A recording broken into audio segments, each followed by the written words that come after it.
Well, fi kind of feed mewn I lot of perceptions, like a single mum thing. Pawb meddwl bod ti'n Mam Sengl neu mae'r plant yn hollol... Mae'n iawn.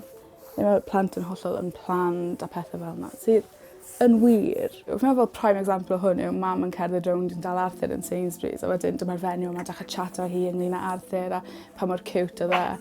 A thi ofyn cwestiwn a pam taw fi nath ateb, nath i'n mynd, oh, he's yours. A just cerdded bant.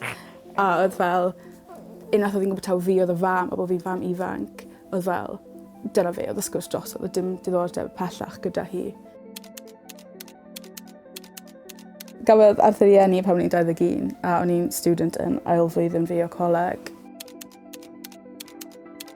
Fi'n really teimlo fel nes i cheato, achos... So ges i contractions popeth, hwnna'n erchyll. O'n i mewn labour o fel 8 awr. Cyn i nhw symud fi labour ward, lle ti mewn stafell prip. So ni ar ward gyda loads o fenwod. Pawb yn cael contractions, o'n erchyll. A wedyn wnaethon nhw symud fi fel private room, a maen nhw fel, dyma lle, popeth mynd i ddigwydd. Ond oedd rhyw fath o broblem, wnaethon nhw noco fi mas nes i ddeffro gyda babi. So, nes i really cheato. Oes o rhan perceptions pobl a falle agweddau tuag at elfennau gwahanol.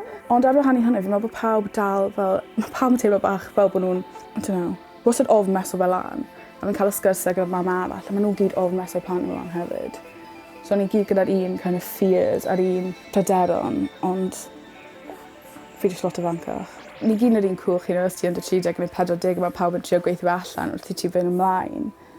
A jyst dim ots. Fel, dim ots faint o lyfrau ti'n darllen, dim ots faint o fideos YouTube ti'n gwylio. Neu blogs ti'n darllen, mae dal problemau, dys neb yn prepared. Mae dys neb actually...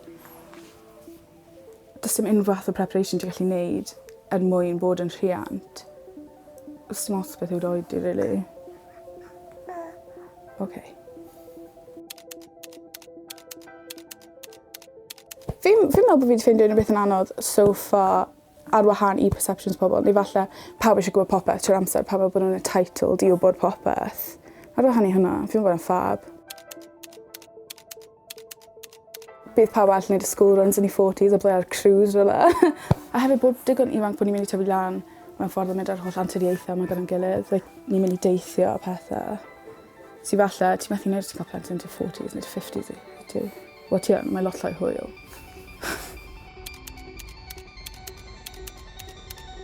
Mae hwn yn stori fawr. Nes i'n ffeindio allan bod fi'n disgwyl tan i 6 mis yn feichiog. A nes i'n mynd i A&E gyda fel y poen a ddithrol yma am fy hips i. Nes i dod i am y llwygi mewn lecture. A wedyn ges i ultrasound achos nhw'n meddwl bod gyda fi twisted fallopian tube a nes nhw actually ffeindio heartbeat. So just shock. Ond nes i dod rownd yn neud cyflym. Wel, rhaid i fi, o 3 mis gyda fi, tan fi gael e. Ond fel, oedd e just fel yn syth, o'n i'n gwybod bod fi... O'n i fel head over heels in love, instantly. So oedd ni'n trio cael ei delio gyda'r sioc yna, a wedyn bod fel, oh my god, be fi'n mynd i wneud? Fi'n nghanol Llundain ar ben fy hunan. A ni'n gwybod sydd bod fi'n mynd i fod yn fam sengl, so fel adjustio i'r syniad yna. Overall, lot o sioc. A lot o gariad. Fe dyna fe fi'n meddwl. Yfe?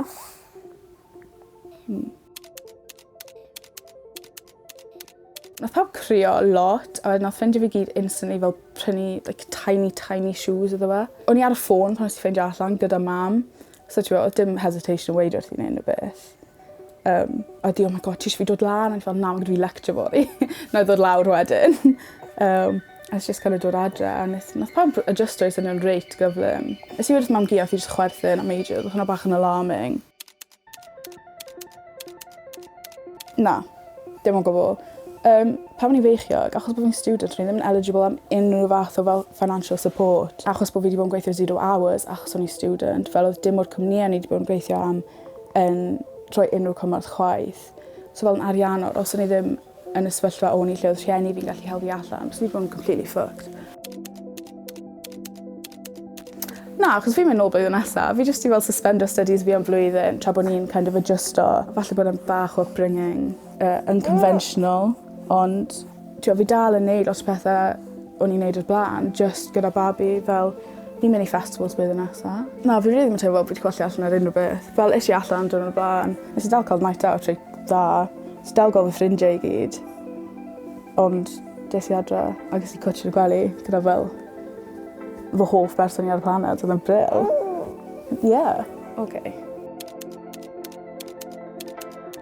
Yeah, so mam a cael babi wedi accelerato'r plans i gyd. Fel, o'n i wastad eisiau dechrau blog a dechrau cwmni dillad a kind of sefydlu routine bach fi hunan lan. A mae cael Arthur wedi meddwl bod fi'n neud tua 10 mlynedd yn gynharach na ni disgwyl. Just o rhan, fi'n teimlo fel mae rhaid i fi allu rhoi'r cymorth ariannol iddo fe. Mae beth sy'n eisiau gweud, mae'n mynd i fod yn fine, bach yn overwhelming, bach yn stressful. But at the end of the day, fel, ti jyst yn cael cwrdd â dy fabi di blynyddoedd cyn pawb arall.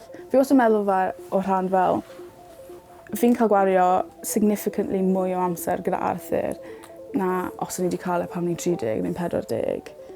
Ar diwedd dydd, mae'n rhy babi ffab.